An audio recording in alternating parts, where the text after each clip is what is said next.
Good morning, good morning, good morning, good morning, good people. Yeah, you know what it is. Hard worker, scrappy, unfiltered, and sometimes unhinged football content. Hard to explain, but you know it when you see it. Doing it daily our way. I don't know what you're talking about right now. Redraft and Dynasty Fantasy Football, we got you covered. You know their defense is ranked like 31st in the NFL? NFL draft prospects and rookies? Now you know you in the right place for that. Absolutely. All right, then stop saying it. Then we're done. And prop bets with my man JRich. Count that money, man. Now wipe the crust out of your eyes, get you a cup of coffee. It's time to wake your ass up with Ray G. You honestly are making absolutely no sense and you sound silly as hell. GMGP. It is Monday, April 8th, 2024. Y'all decided to wake y'all asses up with Ray G, and y'all know me and my dog JRich appreciate everybody in the damn building. I see over 233 in this joint. If you're watching on YouTube, you better hit the damn thumbs up button, like, subscribe, comment below. We finna have a good damn time because we, 2 weeks away from the NFL draft. Hit that air horn for me, JRich. Hit it, baby. Hit it loud. 2 weeks away. It is time. We are ready. I'm sick of it. We're going to talk about it some more today, but I'm ready to freaking go. Who we got in the damn building? Fizzle Dollars. Good morning, good morning, good morning. Yes, Fizzle Dollars, my dog over there at South Harmon. That is him. On the intro was popping with you, Rico Stone Cold World TDE in the building. Leo Scott, Robin talking about GMGP from Germany. JRich, we got my Germany folks in the building. Dominic in the building. Patrick, Jimbo, what's good, big dog? Moggs in the building. Doug, I don't see my girl Gretchen. Where's she at? Jackie Moon in there. Gump in the building. We got a lot of people. Garrison, what's going down with y'all? And I see Jordan Backus in the building as well. Does all the analytics over here at Destination Devi. But you know, we're at that point of the draft process where we all kind of know what we feel about these players, whether it be Nabers, Marv, Caleb Williams, all that good stuff. And there are a lot of fantasy publications and websites and creators putting out awesome, phenomenal content. And you know, for a long time, Jay, people have been asking, Ray, when is DD going to get into the draft guide game? Where the hell is Destination Devi at? Y'all talk rookies. You got Scott. You got Trades in 5. All these people over here at Destination Devi who dive into the rookie prospect season. Where is the draft guide? Well, Jay, we got it, baby. The guide is coming right after the NFL draft. Air horn that bad boy. Shout out to Shane Manila, Jordan Backus, Scott Connor, and the phenomenal team over here at DD. The Destination Devi Draft Guide. And let me tell y'all, this ain't got nothing to do with, we ain't trying to be NFL GMs. We're not trying to build a Super Bowl winning roster. We are truly trying to put out content that will help you navigate the fantasy football waters better than you already are. So there's going to be a lot of different things in this guide, but big shout out to JB. Big shout out to Shane Manila for really working on this. The guide, volume 2024, will be out right after the NFL draft. Fits, landing spots is going to have video, war, trade advice, player scouting for fantasy football, not for the NFL. This is a fantasy football guide. We're excited about this, so stay locked in. Coming very, very soon after the NFL draft. Friggin' pumped about this one. Jay, how you doing this morning, my friend? Let's get you on the screen, baby. I'm good, man. I'm good. I'm glad we finally got the draft guide announced, something that credit to everyone involved. I had nothing to do with it. You guys did a phenomenal job, and I'm not going to take any credit for it. So please give all the credit to Shane, to Scott, to Ray, to Backus, and I believe his brother as well, who helped design the draft guide. Absolutely. So a lot of people are involved putting this together, and you guys have done a phenomenal job. I've obviously seen the evolution of the guide, but it is going to be dope, and I'm very excited to finally get my hands on it because I've seen all the behind-the-scenes work.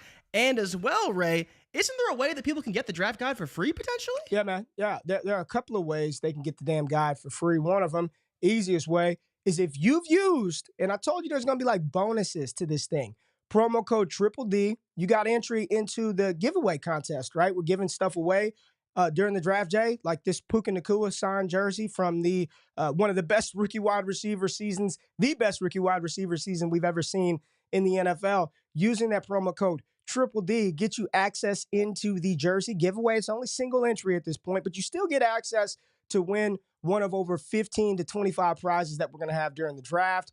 You also, Jay, will receive a free copy of the guide. You will get your free copy of the guide. All you had to do was sign up for that And then, Jay, something that people didn't know, but I was going to let them know later down the line, using promo code Triple D or GAS, all gas at the bottom, they'll also get entry into the Discord for a year for free. So you're talking about all you got to do is put $10 into Underdog.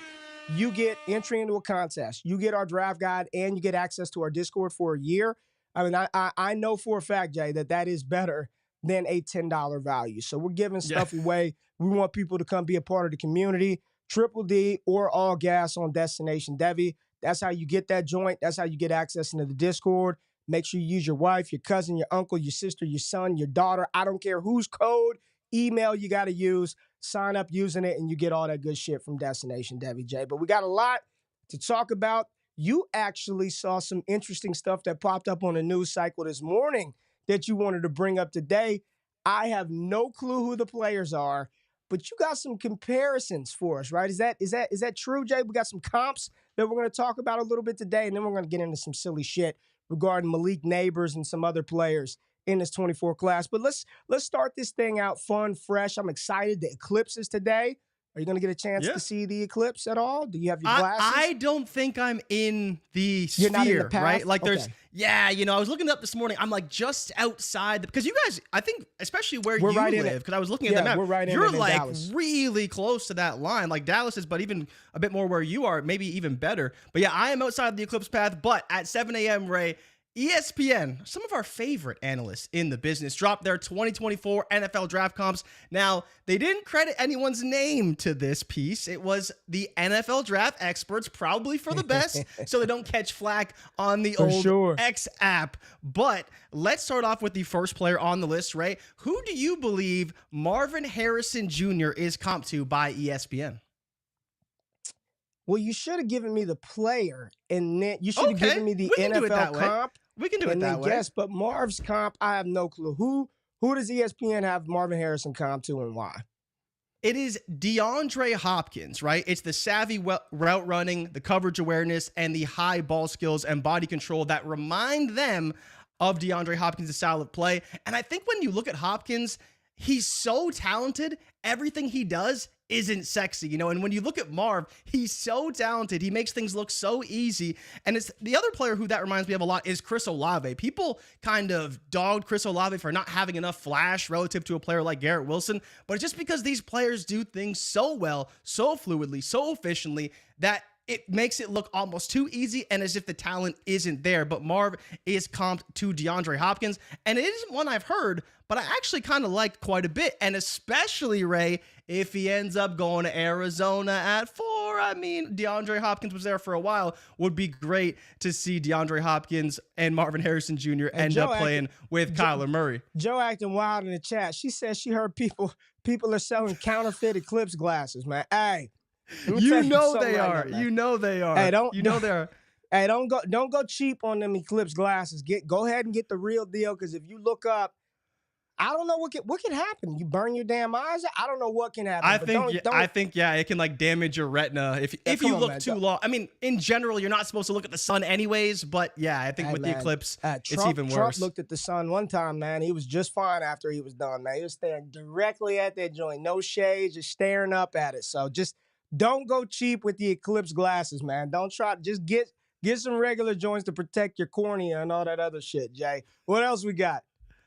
All right, Ray, the next player on the list is Russell Wilson. I mean, I'm sure a lot of people are going to hear Russell Wilson and be like, come on. Like, who in the hell in this draft class is comped to Russell Wilson? But, Ray, who would be your guess as to who is comped to Russell Wilson? Spencer Rattler? I don't know. Russ? Spencer Rattler? Well, I'm going size. Okay, 6 foot. Yeah. Don't tell me it's Caleb Williams. Is Caleb Williams? No. You nailed it. Caleb Williams. And for people who don't understand, right, like, it is a size comp for sure, right? Caleb is not as big as people kind of think he is based off the way they talk about him and all this stuff. Like, he's only 6 feet tall. He's not overly heavy either. But the main point of emphasis here is his ability to succeed outside of the pocket and inside the pocket. So the thing with Russ is from 2012 to 2021, he completed 20% of his passes from outside the pocket. And Caleb Williams, during his college career, was at 23%. And as well, their completion percentage are very similar, and their yards per completion completion are also very similar. 65% and 12 yards per completion, and then 67% and 13 yards per completion for Caleb. Obviously, Caleb is a better player, but Ray, I think at the end of the day, if you're an NFL franchise and Caleb Williams won you a Super Bowl, he is a success at the number 1 overall pick. It's just what Russ is now isn't necessarily what he was. I don't love the comp, but I do kind of see it from a stylistic standpoint with Caleb being able to do it at a higher level. Rico Stone in the chat said, now we see why no one wanted to put their names on this shit. That's what he just said. I didn't say it. That's what Rico said. So Caleb Williams, Russell Wilson, look, pocket presence, it's tough right now because we see Russell Wilson today. Yeah. Russ, 4 or 5 years ago, people wanted Russ. Russ was a hot commodity in fantasy football. I know it's tough to see. It's tough to see through that path today, but he was at one point in time a hot commodity at the quarterback position. So give me another one. Just give me another one. Who else we got?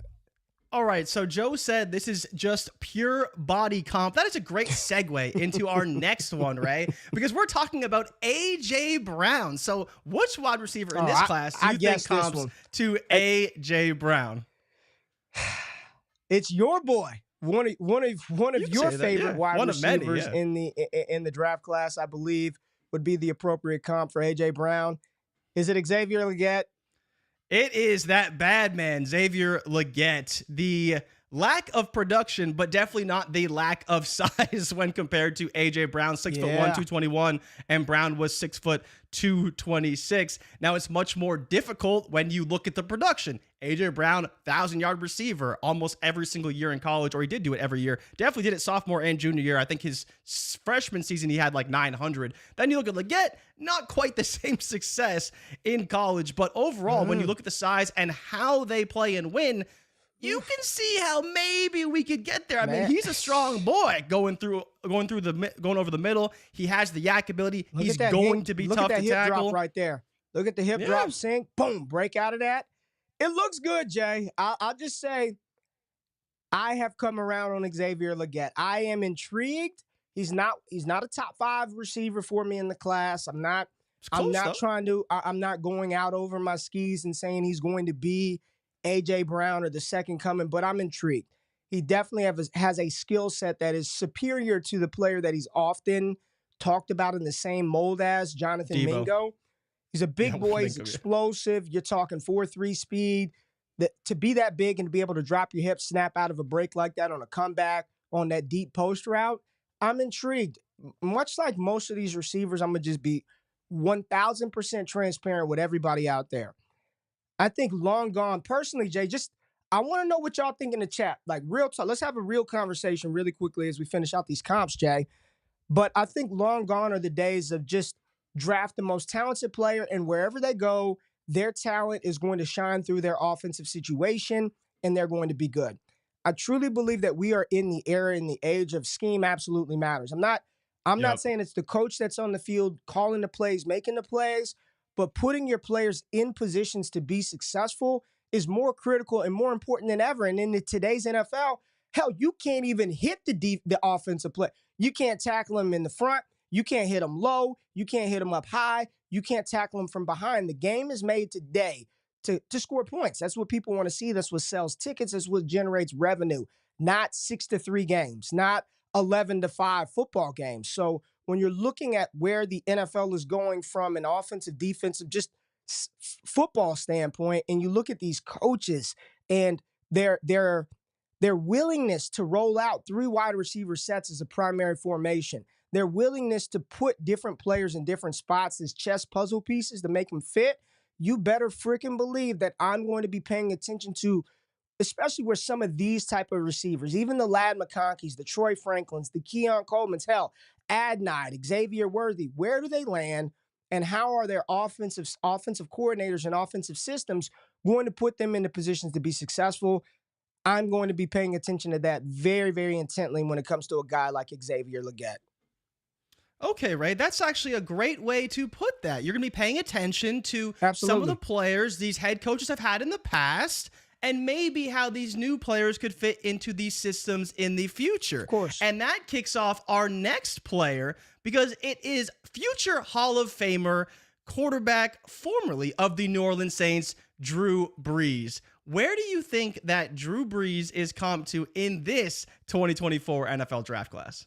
This is Michael. This has got to be Michael Penix. Drew Brees, accuracy, pocket quarterback, not very mobile. Even though Penix ran a 4.29 at his pro day, he's still not a mobile quarterback. I'm going to go with Michael Penix for the Drew Brees comp. So it is none other than our favorite quarterback, formerly of Auburn, now of Oregon, Bo White Nix. quarterback. And this I should have went Bo Nix. Yeah, that was. To be fair, this was from Mel Kiper, and this is what Mel Kiper said in his draft, right? In the draft, Mel Kiper had Sean Payton selecting Bo Nix at 12, talking about how the accuracy, the lack of size, but the ability to be short and quick in his throws and his reads being the comp to Drew Brees. Is it an absolute ceiling comp? Yes, it is 100%.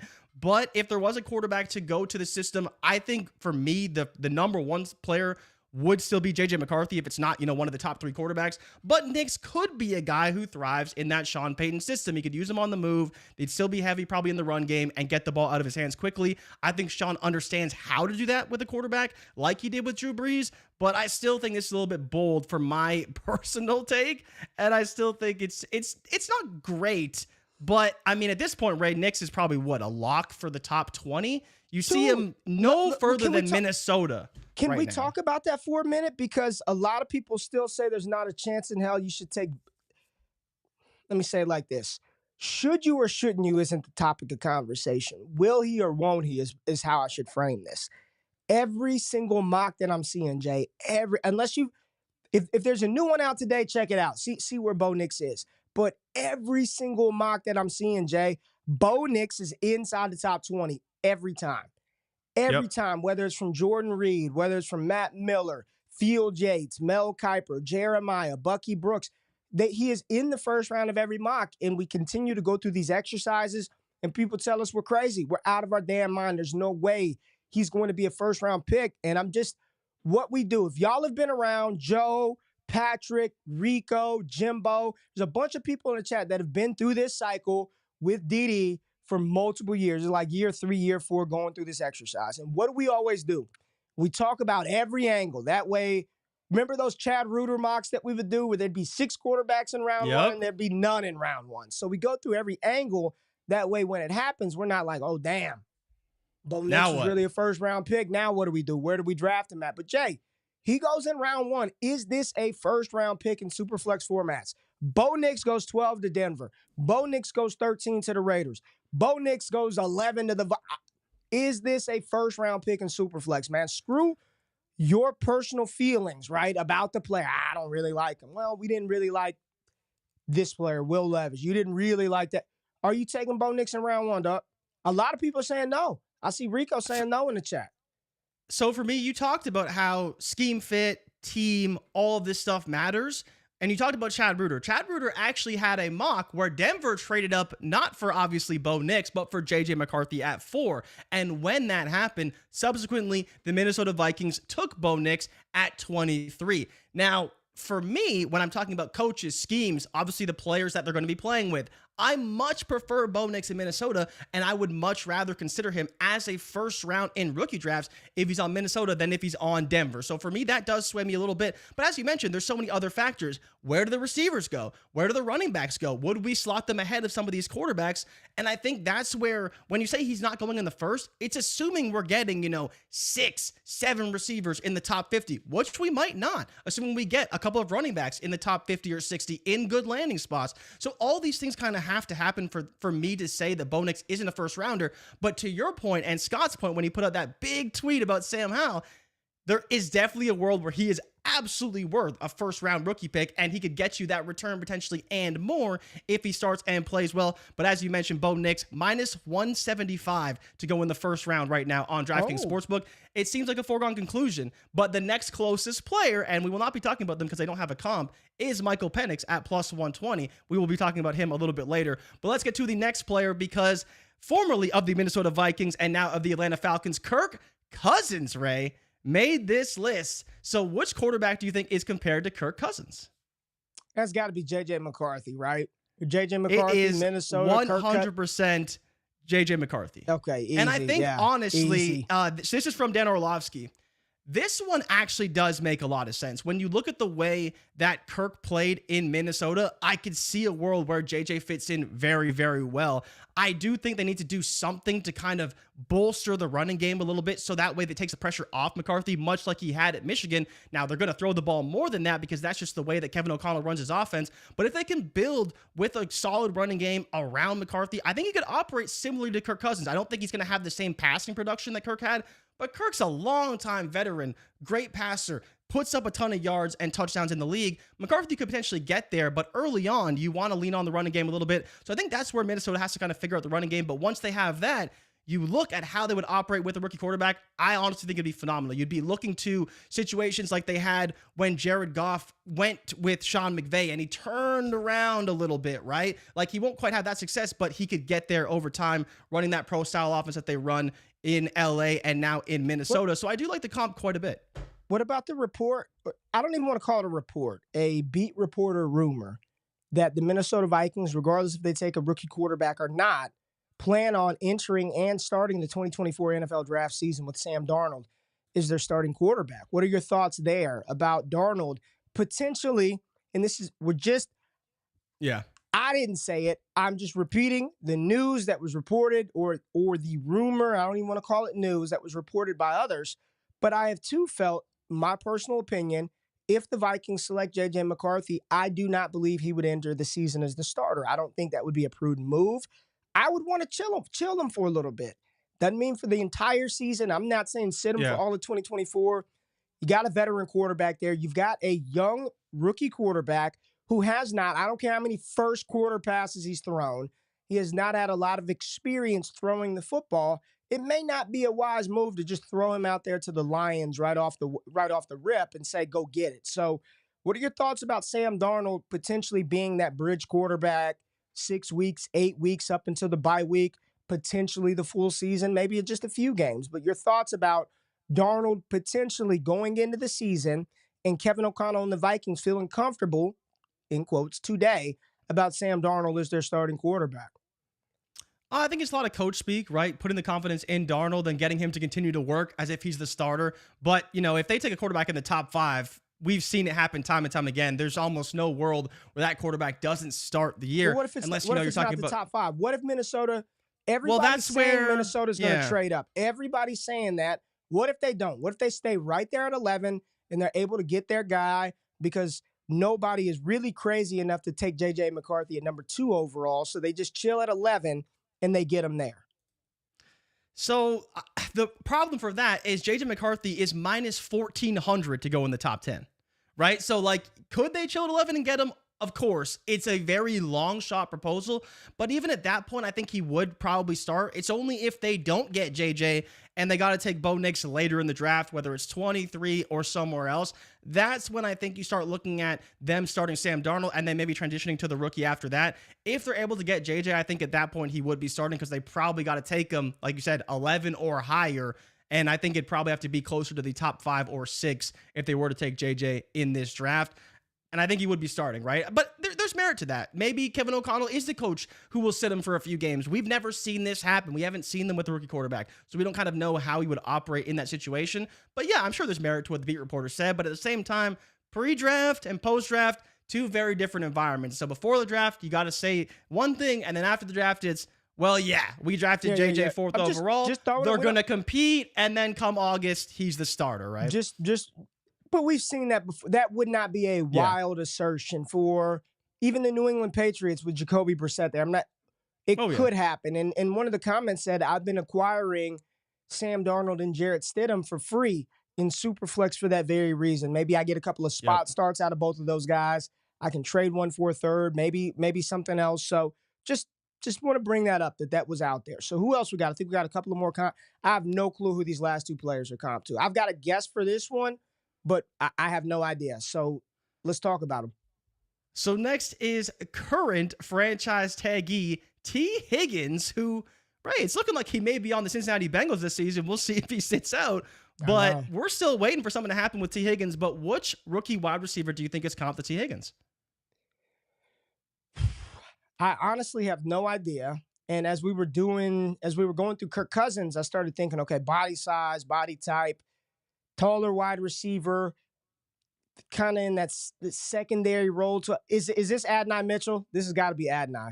Ooh, so close, so close. No, wait, don't give it. So it was not AD Mitchell. No, think of a receiver that you like much more than AD Mitchell.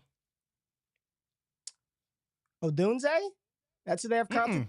Not Rome? They don't have a comp for Odunze, surprisingly. Interesting. He's too much of a unicorn. That I like more. I think you like him Mitchell. more, yeah. Is he tall? Is the receiver tall like that? Yeah, he's tall. He's tall. Brian Thomas Jr. Tall. Brian Thomas There you Jr. go. Okay. The speed score freak himself, Brian Thomas Jr., 6'3", 4.33. I mean, and it's funny. They actually like crazy shade to T. Higgins, who ran a 4.59. It's his combine 40-yard dash time of 4.33 was faster than Higgins' 4.59. But both the frame, the ability to work outside, win at the catch point, and obviously Brian Thomas does have the ability to do work in space as well, which T. Higgins doesn't have quite as much. But Thomas would be an excellent selection and comparison to T. Higgins. I don't think Cincinnati gets him, but it would be a great replacement if they did decide to make that move. They probably have to trade up to do it because Thomas is flying up draft boards. We've seen him in the top 15 of some rookie picks. He's going to be, for the draft challenge, Ray, I think one of the most difficult players to place, whether you want to put him in the 20s or you want to put him in the late to early teens. Thomas and T. Higgins, I do think, is a pretty good fit, though. Do you feel any differently about that potential comp? I don't know. I don't know how I feel about it. I have not. It's the first time I've heard T. Higgins to Thomas, and I'm stretching outside of just size comparison. I'm being honest with you. I don't know how I feel about it. I don't hate it nor love it. I'm just kind of like, okay. I don't know. Thomas is very unique. Like when you like kind of look at his numbers, you're like, man, he's kind of like Julio Jones. When you look at his numbers, I don't know. Man. I don't know if Higgins is where I would go for Brian Thomas, but I don't hate it. Now this last one, Jay, I have no idea, and I can't believe we're saving. I'm just going to say it. CeeDee Lamb. CeeDee Deuce. And it is not Adonai Mitchell, who I've called a poor man CeeDee Lamb when you watch him on tape. But I have no idea. And you said it's not Rome Odunze. Is it Malik Nabers? It is none other than Malik Nabers. Okay. Yes, Malik Nabers, the CeeDee Lamb comp. I'm not really sure how they come up with this comp, but it's from Aaron Schatz, right? Aaron Schatz, the creator of DVOA. He is with his DVOA over at FTN. They're both dominant through the route. They can win at all three levels. Their change of tempo is great. Great route runners, and the run after the catch ability as well. Both are great. Lamb is slightly taller at 6'2" than Nabers is 6 foot flat, but I don't hate it, right? It's a little bit different than I would probably go, but I mean, when you're looking at Nabers comps, it is difficult, and you want to go to that high end because we know that he has that ability. You know, people often go to Jamar Chase, but I don't hate CeeDee Lamb as well. Another dominant wide receiver that can win inside and outside. I like it. Jay, I've been talking about Malik Nabers now for 2.5. I'm just excited for him. My personal favorite comparisons for Nabers, I had him comp to a little bit of older player that played in the league. I had him comp to Isaac Bruce, like a larger version of Isaac Bruce. I also love, and he was the first person that I saw comp Malik Nabers to this player, Jordan Reed from ESPN's DJ Moore comparison for Malik Nabers. Yeah. I love that one as well. CeeDee Lamb, I get it from the Yak perspective. But I don't Moore think was great at that too. Yeah, I think he plays a little. He plays a little different than CeeDee Lamb. And CeeDee Lamb's final season in Oklahoma was that Lincoln Riley spread it out, Kyler Murray air raid type. He plays a little different than CeeDee. I think he's a little more like boom boom start stop explosive than CeeDee. And CeeDee's body control is incredible. Malik Nabers is an awesome player. Whether you compare him to DJ Moore, Jamar Chase, Isaac Bruce, CeeDee Lamb, the names that are invoked when you bring up Malik Nabers are the best of the best in the NFL. And that's actually a great segue because right now there was a rumor, Jay, oh boy, another one of these. We're getting close to the draft. But the player that we're just talking about, Malik Nabers, apparently Tony Pelini, I believe that's his name, Tony Pelini put out, there are some character concerns for LSU star wide receiver. Yeah, that character concern season for LSU wide receiver Malik Nabers. Says that he's a diva of a wide receiver, and there are some teams who may not have him as a top 3, top 4 wide receiver because of these character, and I'm using the biggest of air quotes when I say that, concerns around Malik Nabers. Jay, I just, why do we have to do this shit every year? Why do we do this every year? Every single year there are the character concerns about these players and that player and this player and that player. I'm not worried about no damn Malik Nabers. I've throughout all of his time, you don't hear any of these things. They're kids, man.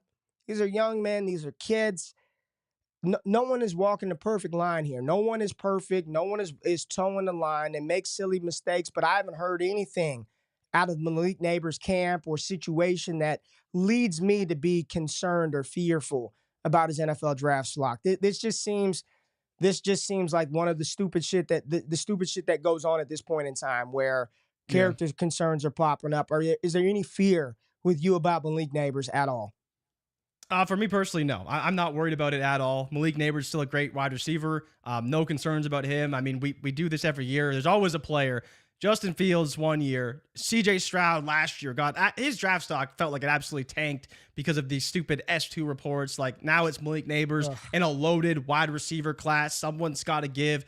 Is it Nabers? Is it Odunze? These types of things always happen. But he is visiting with the Titans today, the Jets on Tuesday, and the Bears on Wednesday, Ray. So a lot of fits for Nabers, but I definitely believe he's still probably a top 6 player, favored to go at number 5 and number 6 right now per DraftKings Sportsbook. So he is still going to get high draft capital and probably see a ton of targets in his rookie season. No concerns for me. And it's just, Joe said it best. She said, if you're a wide receiver and you ain't got a little bit of diva in you, I don't want you. I want you to want the damn ball. I want you to want to receive the targets to go make plays. If you ain't got a little diva in you, and again, if you ain't got that, Jay, I don't want you. I want some of that diva in my wide receiver, right? Hopefully, Ray, the craziest receiver we've ever seen in the NFL. Antonio Brown. Antonio Brown, well, man. CTESPN. Listen, we don't need no CTESPN. And I want Malik Nabers to give me AB production, but you ain't got to be that big of a diva. But even then, AB was still AB until he said bye-bye. Yeah, he was still the best receiver in football, right? But we don't want him to get to that level of divaism, no. But a little bit of diva, I'm not worried about it. It's just unfortunate that these things tend to show and rear their ugly head as we inch closer and closer to the NFL draft. I'm not buying it. I'm not buying it in the regards of it's going to impact us for fantasy, and I don't believe it's going to make him slip down draft boards any further than he was originally selected to go. So I'm not worried about that one at all. And one of the other rookies who is starting to get a lot of talk, a lot of hype, a lot of steam, and it's kind of in conjunction with the pro day, and then more and more as we inch closer to the draft, everyone's taking their wild shots and their guesses in case they're right. But there's a lot of steam about this quarterback, Jay, and I just want you to talk about him because it was interesting. Going into the Texas game in the college football playoffs, following that game, he was a locked and loaded first-round pick. Not a chance in hell he's going to fall past Atlanta at 8. Then he goes up against the Michigan Wolverines in the national championship, doesn't play well. Then he turns from a top 10 pick to a third-round pick. And now, throughout the process, we've gone through some Senior Bowl. He's had his pro day, NFL Combine. Michael Penix Jr. is now being steamed back up by the NFL draft community that this could be. I saw a report that he was a better quarterback prospect for some teams than even Caleb Williams, JRich. So now Michael Penix is being steamed back up after going up versus Texas and then down versus Michigan. Michael Penix Jr. is a what type of quarterback in the NFL, Jay? And by all accounts, he's going to get the capital to, I'm going to say the word matter, whether that be in the first or the top of the second.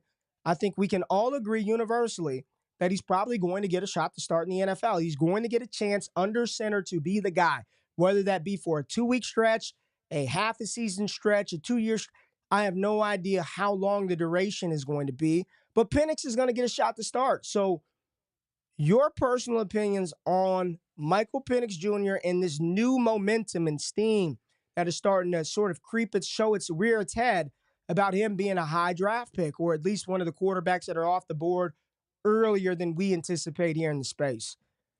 Yeah, I think Dominic said it best, and that Penix's agent is working overtime, and he certainly is, right? When you're talking about Michael Penix, you said it. You know, he was kind of in the 40s or even in the 50s at times. You kind of saw him in the first a little bit, but for the most part, he's a guy who's high second, and that's kind of where he falls. He's not really falling later than that, but Ray, I do want to give you some more information because I found this pretty interesting. So Field Yates put out a piece this morning talking about ranges of outcomes for quarterbacks. Field Yates of ESPN, right? He talked about ranges of outcomes for quarterbacks. The two that I found most interesting, Bo Nix, certified, bona fide, first round pick universally, 12 to 44.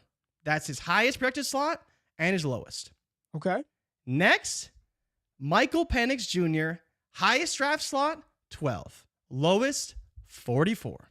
So he has the same range of outcomes, according to Field Yates, as Bo Nix. And so when we're talking about Bo Nix and Michael Penix, we know that for us at least, and we are of the opinion that they are very similar in terms of where we would take them and how we feel about them. System-wise, they operate a little bit differently and could operate well in different systems, but overall, I don't view one as much higher than the other, and that's why we say when Bo Nix is in the first and Penix is in the second, that's a little bit too wide a range of outcomes for my liking, and I believe you feel very similarly. So when you talk about Penix as a potential first rounder, it's like, yeah, that makes sense because Bo Nix is a first rounder, and Penix beat Bo Nix, 3 times in his college career, at least twice this season alone.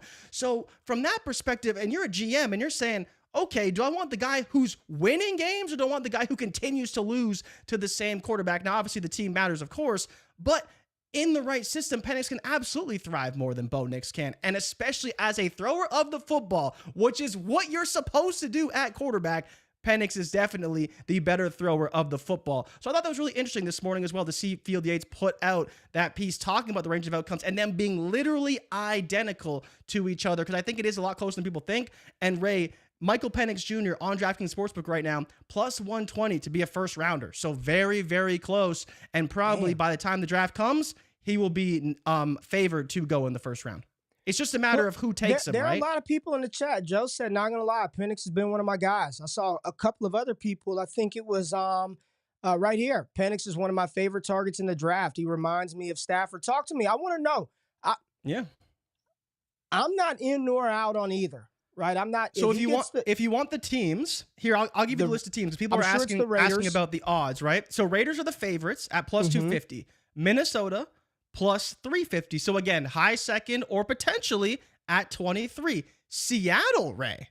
I mean, because you'd have his former OC, who's now the OC in Seattle. Okay, I kind of like that fit potentially. Where he'd go in the draft. Well, yeah, having his former OC, I think would be great for him because the language and all that kind of stuff would translate very well. The relationship would be good.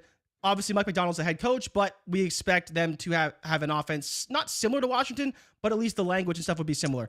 Denver at 550, which again makes sense. They need a quarterback. New England at 700, which would be, again, probably in the second round. And then the Giants, who someone asked about in the chat, was another team that apparently ownership gave them the go-ahead to explore quarterback in this draft because, of course, Daniel Jones, a lot of question marks about his health and obviously his play. So those are the teams right now that are in the, I think it's 6 teams, 7 teams, whatever the list is, that are kind of looking at Bo Nix and Penix. And I think it makes a lot of sense. But, you look at Seattle, probably the most surprising for me because I haven't heard anything about them in terms of quarterback, but they are a team that if they wanted to take a shot, I think Penix would be a great fit in Seattle. People, listen, Fizzle, Rico, Joe, a lot of people are in. I'm not going to say I don't want to put words in their mouth to say they're in on Penix, is taking him in the top 5 or top 6, but there's a lot of love for Michael Penix. A lot of people like this quarterback. They like the decision-making, the accuracy, the arm strength. And I think ultimately, if you're not going to bring, because what we're talking about, Jay, is fantasy football, right? We're not talking about building an NFL franchise, trying to win the damn Lombardi. We're talking about scoring us some points, right? Some stacks, some points. If you are not a quarterback that brings elite rushing upside, Anthony Richardson, Justin Fields, one of those type of quarterbacks, Jaden Daniels, you better be able to throw the ball. I think fantasy gamers are wisening up. They're sharper today that they don't want to bet on the Mac Jones type quarterbacks that have the capital, right? But the situation is real shaky. And then the physical tools and the attributes are even more definitely not sus, there, yeah. Right? They're just like, we know he doesn't have a big arm. He can't drive the ball. I think people are getting sharper. Penix, you don't have those concerns. The arm strength is there. The ball placement and accuracy are there. It's just truly, do you buy into the medical history? Do you buy into that kind of system and scheme? I mean, he had all-world talent around him at Washington. He's an older quarterback prospect, been around a lot. What this tells me, just by our community in this chat, is Michael Penix is a player. Even if you don't fully believe in him yourself, this is an asset that will have liquidity. This is an asset that will be flexible. And this is an asset, once he is named the starting quarterback for whatever franchise he's drafted to. And that doesn't mean starting quarterback for eternity, but he gets the opportunity to start. He will be a player that people will want in fantasy. In Dynasty, he's an asset that you'll be able to trade. Michael Penix Jr., I believe that to be the case. Now, another quarterback in this class who has been, I don't really know what has happened with this player, but for years, he was thought of as the first or second overall pick, the number one or quarterback two. You go to any NFL mock draft pre-NFL season 2023, and you find the two quarterbacks that were consistently mocked in round one. It was Caleb Williams. It was Drake Maye. There was no Michael Penix. There was no Jaden Daniels. There was no Bo Nix. It was Caleb Williams and Drake Maye. And now the rumors and the reports are that we've heard Drake Maye locked to go to the Washington Commanders. You know, this is an Adam Peters type guy. I'm talking to my stepfather was in town this past weekend for my little man's birthday party. And I'm like, what's the temperature? He lives out there in the D.C. area. He has been a fan of the football team for a very long time. They want Maye. They want Daniels. They want these two guys, Maye or Daniels. But the reports and the rumors are Washington's locked in on Drizzy, Drake Maye out of North Carolina. So, Jay, just given the history, and you're starting to see people talk about this tired helmet scouting narrative, but Mitch Trubisky, Sam Howell, Drake Maye, rocky season in 2023, but you listen to NFL draft pundits talk, they say you throw out the 2023 tape and you turn on what he did in 2022, and it was better than any quarterback in this class. So where are you at personally, Jay, with Drake Maye, his, I don't want to call it rise in the NFL draft space, but what it definitely feels like a decline or fall in the fantasy football community? What say you with Drake Maye, man? I think for fantasy football, right, it just comes down to the rushing ability. And you're going to look at Jaden Daniels and say, okay, we know he can run, right? He's going to put up numbers for us in fantasy football as a rushing quarterback. Now, I think the problem is, and Ray, this is where the fantasy football lines kind of get difficult, is whoever goes to Washington should have significantly more value, in my opinion, than if someone ends up in New England. And so the flip-flop between Maye and Daniels at Washington to 2 shouldn't do much for us in fantasy football, but I am a little bit surprised to see Maye getting steamed back up because initially, as you mentioned, he was the number 2 guy. He was the second to Caleb Williams. There was no talk of Jaden Daniels being the number 2 quarterback. And this is even like as he's about to win the Heisman, as he's, dicing up defenses every single week. It's just more recently you see maybe in a Cliff Kingsbury offense, he wants the more mobile quarterback, similar to what he had in college with Kyler Murray and all these things. But Drake Maye can still do those kind of things without the elite speed in terms of rushing ability. And so for me, it's like you look at what Washington could do. I'd be surprised if they took Daniels over Maye because personally, I do like Maye a little bit more. Fizz said, hey, I'm out there from the DMV area. I got peoples out there. Like nothing in my neighborhood for Drake Maye. It's Jaden Daniels all day. So Daniels is still the favorite, right? Maye has not generated any steam in terms of the book value. Now we know that's not everything, but those lines can be pretty sharp. But to be fair, last year at number 2 overall, I lost a lot of money betting on Will Anderson to go number 2 overall because the Texans totally screwed me. But this year, that's not going to happen. Jane Daniels, I think, should be the favorite. And in my opinion, based off what I've seen in the draft space, is still the favorite. Reuter put out a mock. He had Daniels at 2. And personally, Ray, I would be very excited if the Patriots got Drake Maye at 3. But it is interesting to see some steam headed back his way because it was Maye for a long time. Daniels surpassed him. And now we're back in this place where, is this actually going to come to fruition? Because every year this happens. Levis was the number 2 quarterback last year, like the week of the draft, and he didn't even go in the first round. So it's hard to know what's going to happen at 2 and at 3, but it seems like there is some validity to Drake Maye smoke in Washington. Whew, I'm looking at this Reuter mock right now, Jay. I'm looking at this mock right now. Do y'all want to know a couple of these landing spots? Can we talk about them a little bit? Jay? Okay. All right. I'm not going to pull it up, but I'm just going to go. Shit. Let's pull it up. I just don't know if the screen is set up. Let's make sure I share the right. Oh, let me close this down real quick. Wifey was sending me some messages this morning. Let's make sure that's closed down. All right, here we go. This is the Chad Reuter mock, Jay. This is the Reuter mock. Let's pull us up on the screen right here. And let's just look at a couple of these spots, Jay. Can we just look at a couple of these spots real quick? Let's look at a couple of these spots. Here we go. Caleb Williams 1. We got Jaden at 2. Drake Maye 3. Denver trades up and takes McCarthy at 4. Just quick thoughts on this one. They take up, they trade up and take JJ McCarthy at 4. How we feeling? So this is tougher for me because I do view McCarthy as a first-round rookie pick, but where I'd place him in a rookie draft is like, I don't think he's, what would it be, 7 or 8? Don't place him yet. Don't place him yet. How do you feel about JJ McCarthy with Sean Payton? I do like that. Sutton, and how do you feel about him on the team? Screw the placement. I think it's a good quarterback coach marriage. I do have concerns though about the team itself, the pass catchers. But I do like McCarthy and Sean Payton. I think it's a good marriage. I think it would work much better than him and Bo Nix. All right, Marv in Los Angeles. Does this save Justin Herbert? Yes or no? No. It saves Marv, but it doesn't save Justin Herbert. In the eyes of the fantasy community? Maybe a little bit. Maybe a little bit. Final question. Should Marvin Harrison Jr. be going off of the board at the 202 spot in underdog drafts for redraft leagues? What he's getting, I've almost max entered the big board. I'm going to put out my findings after that, but he is getting drafted ahead of DJ Moore, Debo Sam. Name any established wide receiver he's going ahead of them outside of like Garrett Wilson, AJ Brown. Would this justify him going at the top of the second in redraft leagues? Top 15 player, damn near. Receiver. Yeah, I'm looking at it right now. Jay? He's ahead of Drake London, Devontae Adams, Brandon Ayuk, Nico Collins, Stephon Diggs, DJ Moore, Debo Samuel. Yeah, that's. I mean, maybe. Yes, quick. Yes he's or over. No? I wouldn't do it personally. No, I'm taking a bet. No. You don't take rookie wide receivers in New York. Yes, sure. I do like it, but yeah. Quarterbacks is your quarterback that you pumped us up on all offseason. I don't know how that's going to work with Malik Nabers. Odunze to Arizona. Do you feel better about this? That you like that? You like that with Arizona needs a wide receiver 1. Kyler Murray can deliver for his wide receiver 1. We all know that. Odunze, Kyler Murray is a phenomenal tandem.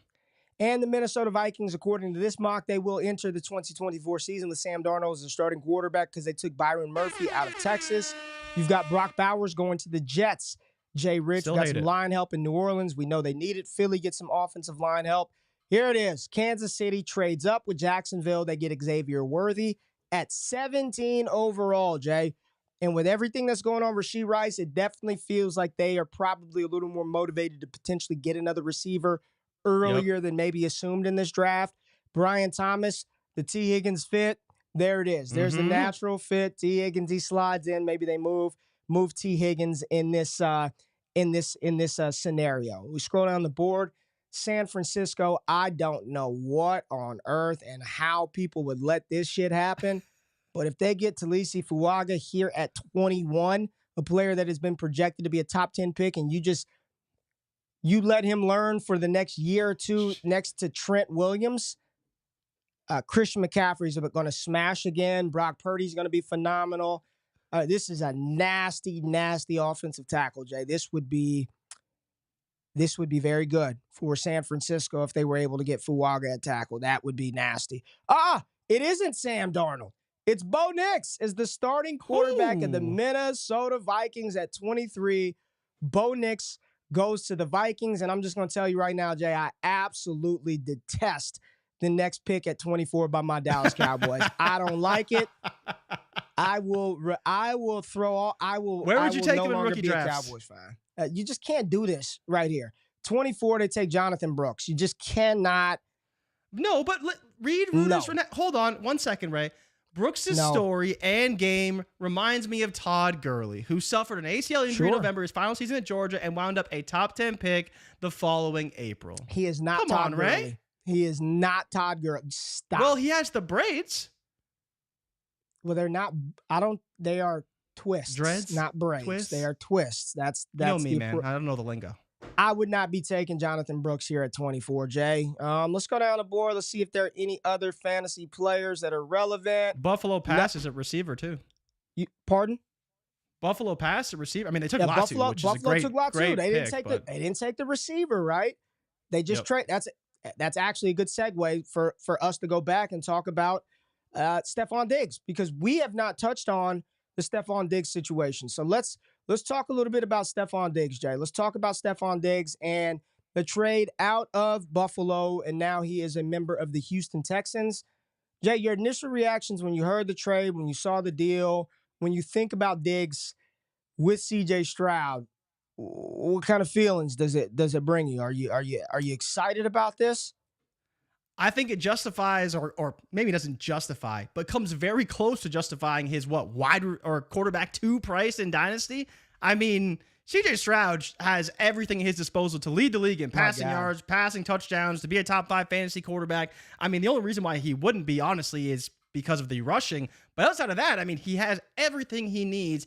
And they cut off the last 3 years of his deal.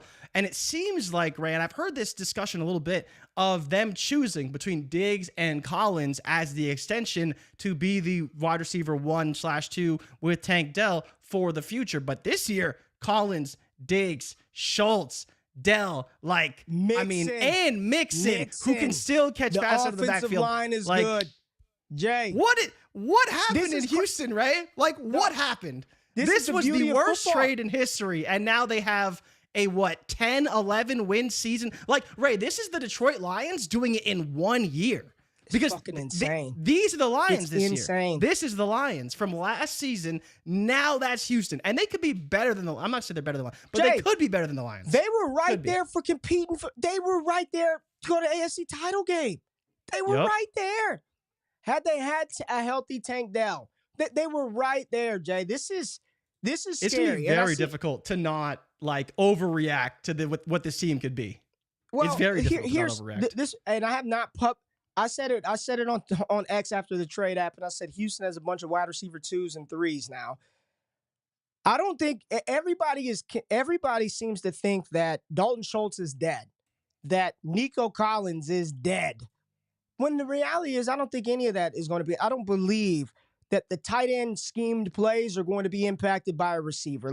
Schultz is who he is. He's going to be a 60 kind of catch guy. He's a security blanket for CJ Stroud. They paid him money, brought him back. Good for Schultz.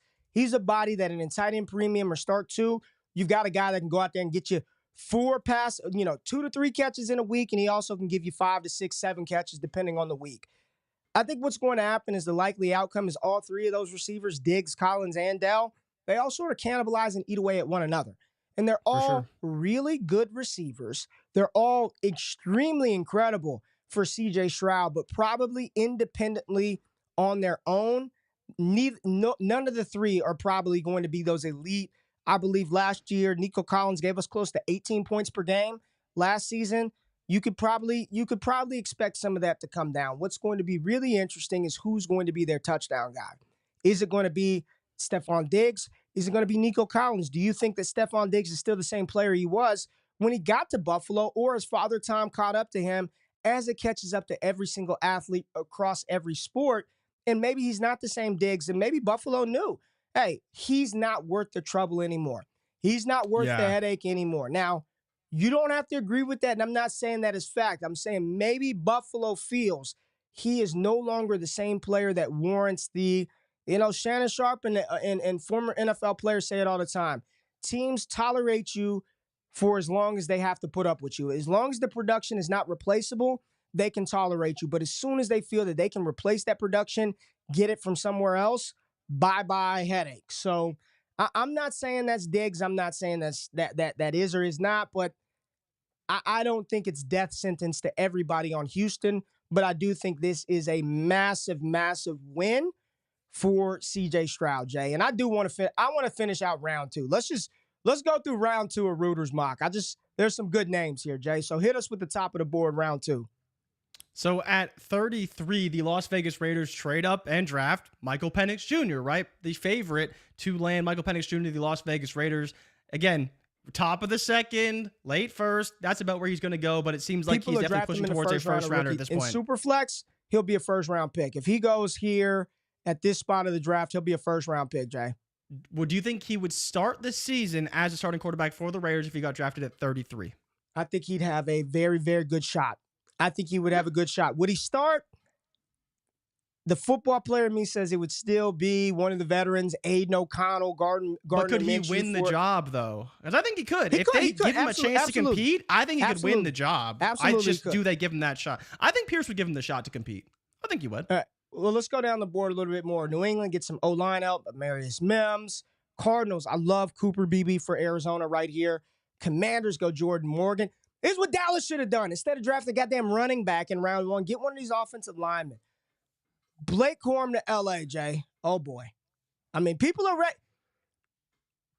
It just feels like manifest destiny. Is this going to happen? Is this going to happen? Is Blake Corum to L.A.? Well, Ray, that's this one for me. Like, we're talking draft challenge because it's coming up, and Blake Corum, you're going to see a lot of Chargers fits with Blake Corum, whether it's in the second, third, doesn't matter for the challenge. But he is someone that's, if he doesn't go to the Chargers, which, I mean, a lot of people have him there, I don't know where he goes. He could go anywhere. But obviously the fit, would you rather have Jonathan Brooks on Dallas at 24 or Blake Corum as your first rookie running back off the board to the Chargers at 37? Because I still think for me, it's Corum. I love the Dallas fit for any running back, but with the health, I think you have to take Corum. Yeah, I'm not taking a guy who's got a torn ACL coming into the league. I would take Blake Corum. I think, and given the fact that LA kind of, they are revamping what they want to do situationally, I think I would just load up on Blake Corum. Vlad McConkey, Marvin Corum, man. That's rough. That he is getting no targets. Sad trombone, this one. I don't like it at all. I don't like the fit. Not with Nuke and Calvin. Well, Nuke is 1 year. Nuke is 1 year. I get that, but right? But look how the community treats wide receivers that face plant after year 1. I just don't like the. I like the NFL fit. I don't like the fantasy fit. I just don't like the fantasy football fit with Vlad McConkey in Tennessee. Let's scroll down and see what else we have. Ben Sinnott is in the news recently because he is sort of overtaken Jatavian Sanders as the tight end 2 off the board. So Kansas State tight end Ben Sinnott here to Carolina. Listen, it's a weapon for Bryce Young. Did they take a receiver up here? No, Carolina traded out of 33. They moved down. They took Braden Fiskey, the defensive tackle out of Florida State. They got Ben Sinnott, the tight end out of Kansas State here. Xavier Legette goes to the Saints. And I think this is actually a good player fit with what the New Orleans Saints do because he's not Chris Olave and he's not Rashid Shaheed. He would be his own isolated thing inside of that offense. What that thing is, Jay, who the hell knows with Dennis Allen and whoever the hell the offensive coordinator is. But my God, Pete Carmichael. This is the highest we have seen this player go. And Jay, we've been saying it since the Senior Bowl. He's not a tight end. He moves much better than people think. Johnny mother effing Wilson. Top 50 pick to the Indianapolis Colts. Chad Ruler, what are you doing, baby? He is coming in hot, JRich. Hot with Johnny Wilson. My God. We're going to scroll down a little bit more. Jackson Powers Johnson to the Pittsburgh Steelers. Arthur Smith, Mike Tomlin, and that rushing attack just got full hard. They are on full salute right now in Pittsburgh because Russell Wilson nor Justin Fields will throw the ball more than 25 times a game. They will just run the ever-living shit out of Najee Harris and Jaylen Warren. I'm excited for the Pittsburgh rushing attack in 2024. Adonai Mitchell, player that some people really like, some people really hate, goes to 53 to the Philadelphia Eagles. And I kind of like not seeing 1,000 receivers in round one. Maybe this is more realistic of what can happen at the NFL draft. You got JT Sanders going to Miami with Mike McDaniel in that creative offense. I don't mind it at all. I kind of like it. Devontae Walker, there goes your Stephon Diggs replacement in Buffalo because he goes at pick 60. And then the Baltimore Ravens, they add Jalen Wright, the speedster out of Tennessee, to pair with Derrick Henry at the back of the second. Jay, can we just scroll through round 3 and end with day 2? Is there anything good in round 3? Well, there's a receiver who some people have very high on their board that ends up in round 3. And personally, I would be devastated. But I mean, Ray, it seems like it's becoming more and more of a possibility. All right. Round 3. Troy Franklin to the Commanders. Roman Wilson to the Patriots. Trey Benson to the Giants, and Ricky Pearsall to the Arizona Cardinals. Jay, real quick. Franklin, Roman Wilson to the Patriots, Pearsall to the Cardinals, Benson to the Giants. I mean, if I'm ranking these players, it would probably be Wilson, Benson, Pearsall, and then Franklin probably last. The good thing about Wilson in New England is he could be the one. Like, he actually could. Right? They still didn't take a quarterback this draft. No, they did. They took Maye. Oh, they took Maye? Okay. Oh, Maye. Yeah, and they Wilson? took Maye. Yeah, they took Maye. Yeah. So they'd have Drake Maye, and then they drafted Roman Wilson the third. He could be the wide receiver 1 for the team. I think Pearsall would be a great fit in Arizona. Again, they have a lot of guys there, though, so I'm not really sure how it fits in for fantasy. But if he could work his way into the offense, he could be decent there. But yeah, Troy Franklin in Washington, what's that guy doing? They still got Dotson. They still got McLaurin. Who is he replacing there? He's hardly going to play. I don't. Theo Johnson goes to Washington. Luke McCaffrey to the Bears. Yeah, my bad. Luke McCaffrey goes to the Chicago Bears. You've got Theo Johnson to the Commanders. Malachi Corley to the Steelers. Cade Stover I've seen that to the fit Texans. a lot. It's Corley to the Steelers. Corley to the Steelers. We've seen that a couple times now. Okay, Dallas, I like this. Zach Frazier, center out of West Virginia to Dallas. We need a center. I like that. Marshawn Lloyd to the Tampa Bay Buccaneers, followed by Keon Coleman in the 3rd round. Oh, man, JRich.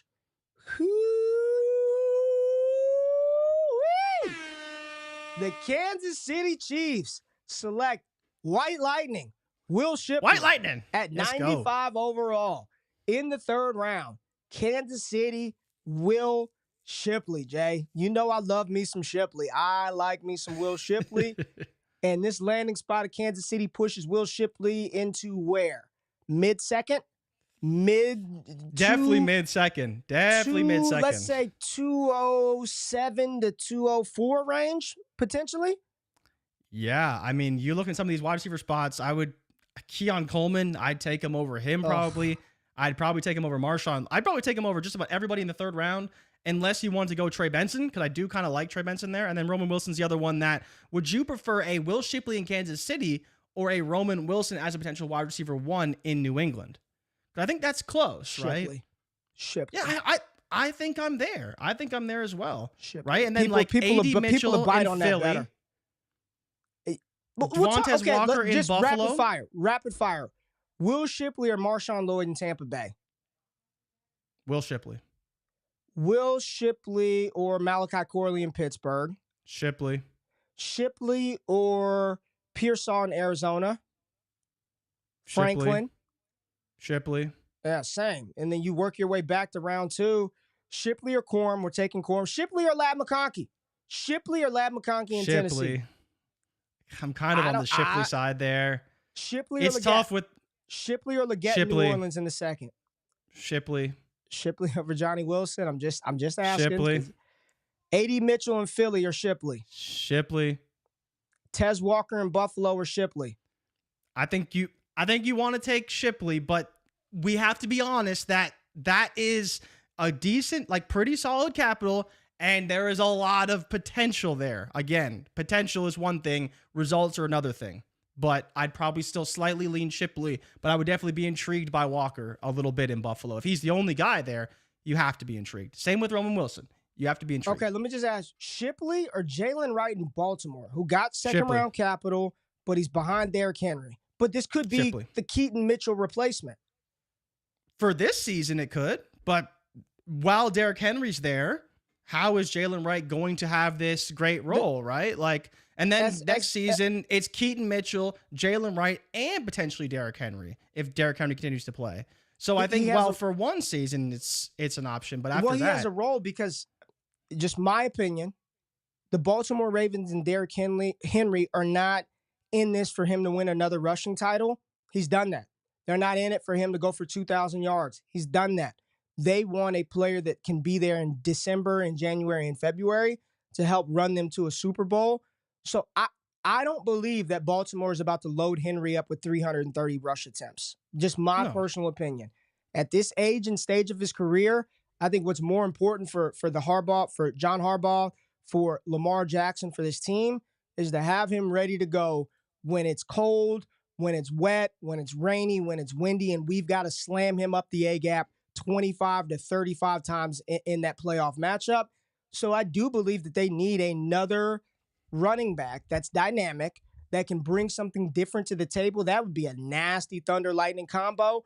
I don't want to go as far as to say it could be sort of the Miami Dolphins backfield, but it could be a Achane Mostert. But both of those guys are fast. But that could be a very good 1-2 punch with Henry and a player who's got the type of speed that Jalen Wright does. So just wanted to throw that out there. Yeah. In regards to the landing spot for Shipley, no, he's not. It doesn't start over Pacheco. That's not what that's not even part of the range of outcome that you would be hoping for. What you would hope for is you're getting a juiced-up version of JRich McKinnon that can play on four-minute offense situations, 2-minute drills, and in passing situations, you can put him out there and deploy him as a pass-catching weapon. I think that would be an incredible spot. Very valuable for fantasy football. Very valuable. I mean, hell, JRich McKinnon, every time he started, you were firing him up and loading him in there. So, ultimately, we're close. We're very close for all of this stuff to actually come to fruition, shake itself out. We got you covered. We appreciate everybody being here today. One little quick programming note, though, Jay. We will not have Wake Up next Monday. I'm going on vacation. We're going to Hawaii for a week, so we'll be out. No Wake Up show on Monday, but that does not mean that there won't be content from Destination Devi. We got you covered. We talked about it at the top of the show. Puka Nacua, he will also be a part of our draft stream. Well, he won't be a part of it, but we're giving away a damn Puka Nacua jersey. How'd you pull that? Yeah. I don't got that type of pull. Make sure you use that promo code Triple D. If you're a first-time depositor, the contest, we start this thing night one of the NFL draft. And if you use that code Triple D, not only do you get a copy, not only do you get entry into the giveaway, but you will receive our draft guide. There it is. It's covering me up right there. The guide, volume 2024. Shout out to Jordan Backus, Scott Connor, Shane Manila, and the entire crew. Gump doing mock drafts. We're going to have ADP rankings, video profiles for the players, write-ups, trade advice, war, all kinds of stuff. This ain't no guide that's going to help you draft your next Super Bowl winning offensive tackle. It's what we want, fantasy freaking football. What's he going to be? Do I draft him? Where do we start them? What leagues and what formats do we want these players? So the guide is coming out right after the NFL draft. Jay, I don't think there's anything else that we got, man. Anything that I missed today? I'm gonna let you close this out because we're gonna close out the right way today. We are going to close this thing out the right way today. And I just want to say, man, there's over 2,000 people looking across all the platforms, Jay. We are just so incredibly grateful for the support, the love that y'all show us, whether you agree with some of our takes or think we are batshit crazy. We love every single person in here. Ricardo, Gretchen, Ridley, retired Ridley Truther, Joe, BK, David, Rico, everybody, man. I hope y'all have a good week. But Jay, wrap us up, baby. Do we have a super chat? Because I think it was Garrison who said there was a super chat. No. We didn't have one. I got it up to now. Y'all ain't finna screw me today. We don't got no damn super chat today. No, sir. All right, so thank you everybody for tapping in. Make sure you drop us a like and subscribe for all our future content. Make sure you do use promo code DDD at Underdog Fantasy for first-time depositors only. Deposit $10 and you will get much more than $10 in value. Ray will be off next week. Maybe I'll drop some content for you, but we will wait and see about that. Until next time, have a good week, everybody, and we'll see you guys when we get back from vacation the week of the draft. Is that good, Jay? You like that outro? That was shit. I fucked it up. You kind of didn't do that good, but it's okay. No, I messed it up. I messed it up. It's okay. We love you, man. We'll see y'all. We'll see y'all in 2 weeks. In that show, we're gonna do our top 10s. We're gonna do our top 10s going into the thing. I just want to see if you felt good about that one. We love y'all. No, it was bad. It was bad. It was trash.